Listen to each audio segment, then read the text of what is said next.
ഗുരുവായൂരപ്പന്റെ എല്ലാ പൂജകളും വളരെ പ്രത്യേകമാണ്. പ്രത്യേകിച്ചും ഉച്ചപൂജ സപരിവാരത്തോടു കൂടിയുള്ള പൂജയാണ് ഉച്ചപൂജയ്ക്ക് ഗുരുവായൂരപ്പന്റെ നടത്തുക. അതേപോലെ തന്നെ ഉച്ചപൂജയ്ക്കുള്ള നിവേദ്യം അതും വളരെ പ്രത്യേകതയുള്ളതാണ്.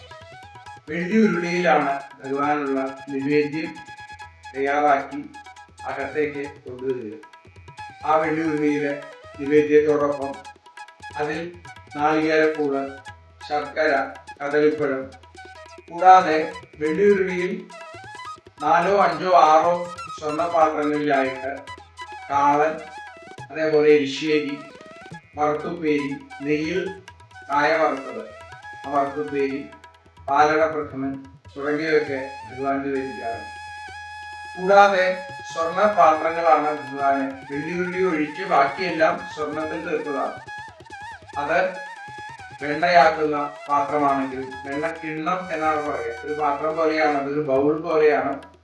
അതേപോലെ തൈര് ആക്കുന്ന പാത്രം, ഭഗവാന് ഏറ്റവും വിശേഷമായിട്ടുള്ള ഏറ്റവും ഇഷ്ടപ്പെട്ട പഞ്ചാര പായസമാക്കുന്ന സ്വർണ്ണക്കുടം, ഇതിലൊക്കെയാണ് ഭഗവാന് നിവേദ്യം. അതോടൊപ്പം തന്നെ എല്ലാ നിവേദ്യവും അവിടെ ഭഗവാന് നിവേദിക്കുന്ന നിവേദ്യം മുഴുവൻ ഭഗവാന് അത് സമർപ്പണം ചെയ്യുന്നു എന്നുള്ള പ്രത്യേകത കൂടി ഗുരുവായൂർ അമ്പലത്തിലുണ്ട്.